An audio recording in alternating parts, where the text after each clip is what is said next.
on philosophy, the guide of life.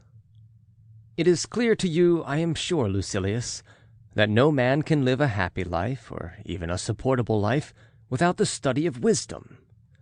You know also that a happy life is reached when our wisdom is brought to completion, but that life is at least endurable even when our wisdom is only begun. This idea, however, clear though it is, must be strengthened and implanted more deeply by daily reflection. It is more important for you to keep the resolutions you have already made than to go on and make noble ones. You must persevere, must develop new strength by continuous study, until that which is only a good inclination becomes a good settled purpose. Hence you no longer need to come to me with much talk and protestations. I know that you have made great progress. I understand the feelings which prompt your words. They are not feigned or specious words. Nevertheless, I shall tell you what I think. That at present I have hopes for you, but not yet perfect trust. And I wish that you would adopt the same attitude toward yourself. There is no reason why you should put confidence in yourself too quickly and readily.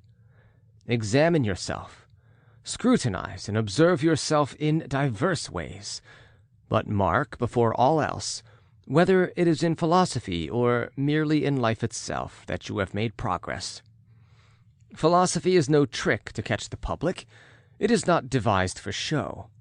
It is a matter, not of words, but of facts. It is not pursued in order that the day may yield some amusement before it is spent, or that our leisure may be relieved of a tedium that irks us. It molds and constructs the soul. It orders our life, guides our conduct, shows us what we should do and what we should leave undone. It sits at the helm and directs our course as we waver amid uncertainties. Without it, no one can live fearlessly or in peace of mind. Countless things that happen every hour call for advice, and such advice is to be sought in philosophy. Perhaps someone will say, "How can philosophy help me, if fate exists? Of what avail is philosophy if God rules the universe? Of what avail is it if chance governs everything? For not only is it impossible to change things that are determined, but it is also impossible to plan beforehand against what is undetermined. Either God has forestalled my plans and decided what I am to do, or else fortune gives no free play to my plans." Whether the truth, Lucilius, lies in one or in all of these views, we must be philosophers. Whether fate binds us down by an inexorable law, or whether God, as arbiter of the universe, has arranged everything, or whether chance drives and tosses human affairs without method, philosophy ought to be our defense. She will encourage us to obey God cheerfully, but fortune defiantly. She will teach us to follow God and endure chance. But it is not my purpose now to be led into a discussion as to what is within our own control. If foreknowledge is supreme, or if a chain of fated events drags us along in its clutches, or if the sudden and the unexpected play the tyrant over us, I return now to my warning and my exhortation, that you should not allow the impulse of your spirit to weaken and grow cold. Hold fast to it, and establish it firmly, in order that what is now impulse may become a habit of the mind. If I know you well, you have already been trying to find out, from the very beginning of my letter, what little contribution it brings you. Sift the letter, and you will find it.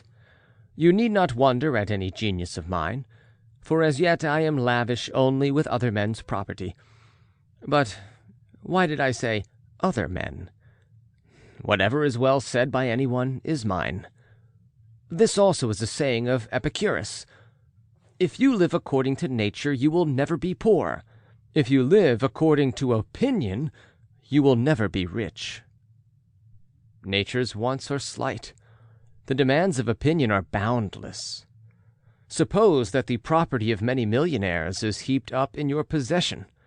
Assume that fortune carries you far beyond the limits of a private income, decks you with gold, clothes you in purple, and brings you to such a degree of luxury and wealth that you can bury the earth under your marble floors, that you may not only possess, but tread upon riches.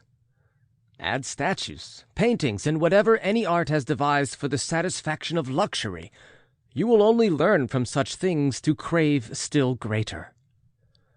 Natural desires are limited, but those which spring from false opinion can have no stopping point. The false has no limits. When you are traveling on a road, there must be an end, but when astray, your wanderings are limitless. Recall your steps, therefore, from idle things, and when you would know whether that which you seek is based upon a natural or upon a misleading desire, consider whether it can stop at any definite point. If you find, after having traveled far, that there is a more distant goal always in view, you may be sure that this condition is contrary to nature. Farewell.